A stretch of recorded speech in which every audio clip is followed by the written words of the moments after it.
Assalamualaikum warahmatullahi wabarakatuh. Selamat berjumpa kembali di channel Bang Gus. Untuk kali ini saya akan memberikan tutorial sifat dari lumut air jika tidak tersinari oleh matahari atau tidak terkena matahari. Dan ini saya rasa itu sangat penting sahabat untuk kita ketahui, karena keilmuan ini itu banyak dilupakan, bahkan banyak luput dari penyelidikan para ahli-ahli sendiri. Semoga tutorial saya bermanfaat. Mari kawan, bagaimana pendapat sahabat-sahabat semuanya? Kita belajar bersama dan kita simak bersama.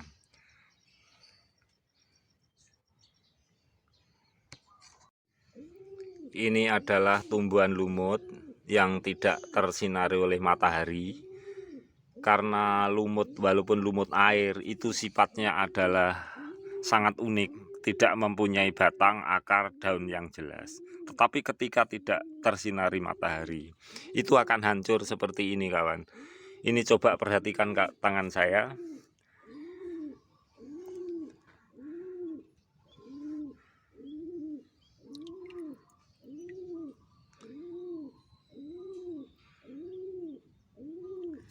Akan saya kumpulkan pada suatu tempat.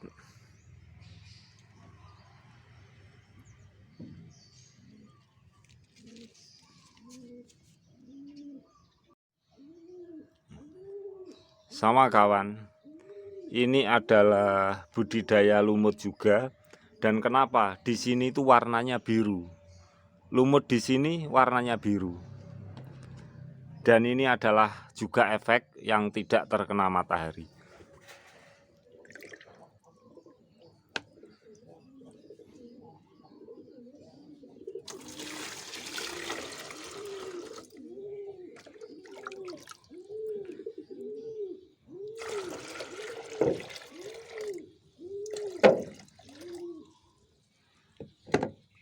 Sama ini juga budidaya kawan. Nah, inilah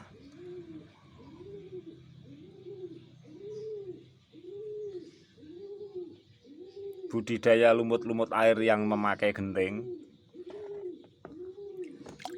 Saya sudah mempunyai 2 sampling pada lumut air di tempat yang berbeda. Baiklah sahabat semuanya, ini adalah endapan ini. Itu adalah lumut air yang tidak terkena matahari, akhirnya mengendap seperti ini. Dan walau lumut air itu akan langsung menjadi tanah. Ini adalah salah satu sifat lumut air jika tidak terkena matahari. Nah, ini yang kedua.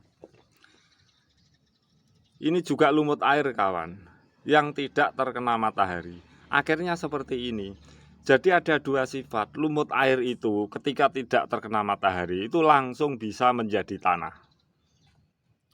Sama sifatnya seperti lumut darat.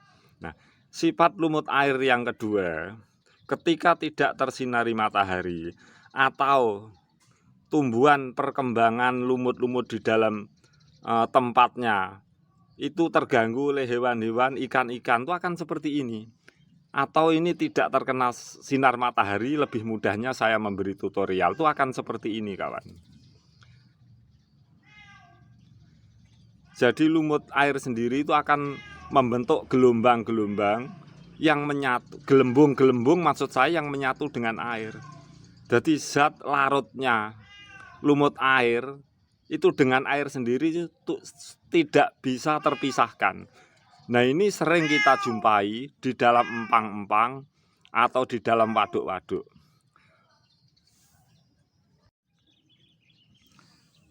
Nah, ini kawan,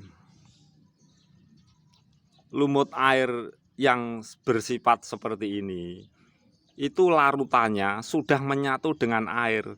Jadi zat asal, zat mulanya itu sudah tidak bisa dibedakan lagi.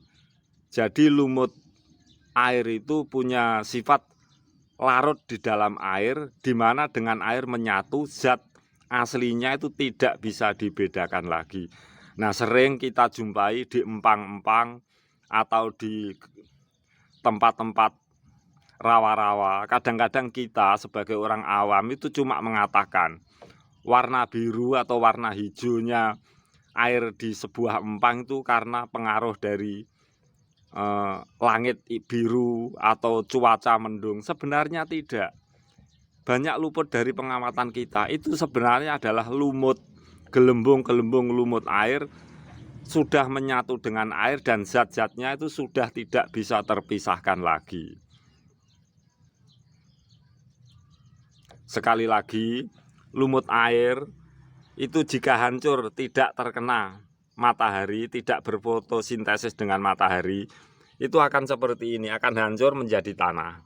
Nah, sifat kedua, lumut air itu jika tidak tersinari matahari, itu akan hancur membentuk gelembung-gelembung yang menyatu dengan air yang tidak bisa dipisahkan lagi dengan air.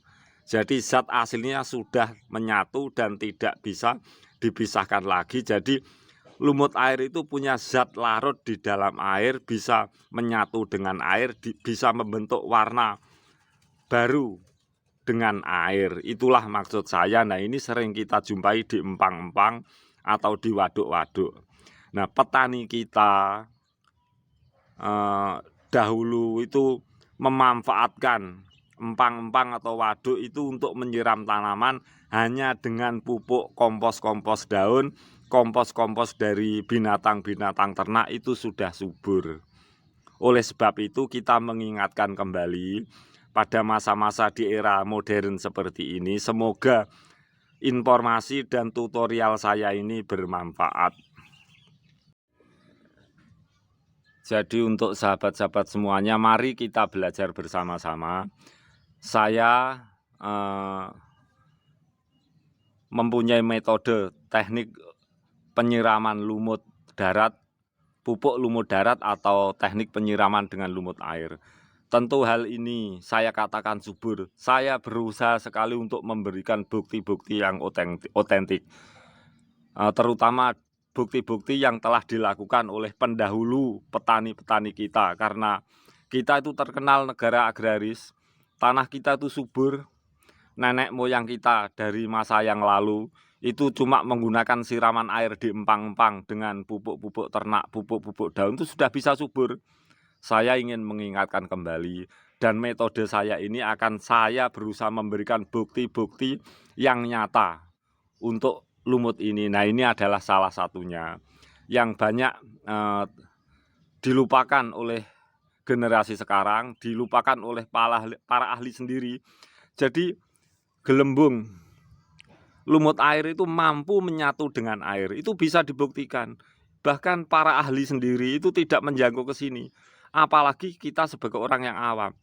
Warna biru atau warna hijaunya sebuah empang atau endapan air, genangan air di suatu tempat itu karena pengaruh warna dari langit-langit, dari cuaca-cuaca dan sebagainya. Sebenarnya itu adalah gelembung-gelembung lumut air yang sudah hancur, dan gelembung-gelembung lumut air itu membentuk larutan baru dengan air. Jadi punya sifat zat larut di dalam air yang sudah tidak bisa terpisahkan lagi oleh air, yang zat aslinya tidak bisa dibentuk kembali. Itulah dua sifat lumut air. Semoga bermanfaat. Yang lebih bermanfaat lagi, karena sebenarnya ini adalah sangat penting untuk tumbuh-tumbuhan, saya berusaha memberi bukti yang otentik dengan pengetahuan saya, dengan hobi saya dan penyelidikan saya yang sudah berpuluh-puluh tahun. Semoga bermanfaat, walaupun di sini saya tidak mendapatkan apapun, tapi yang penting saya bisa memberi manfaat.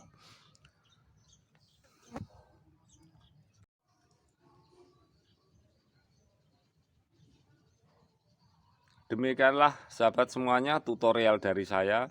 Semoga bermanfaat. Ada kurang dan lebihnya dari kata-kata saya, mari kita belajar bersama-sama untuk saran dan kritiknya. Akhirul dari kata saya, wabillahi taufik wal hidayah. Wassalamualaikum warahmatullahi wabarakatuh.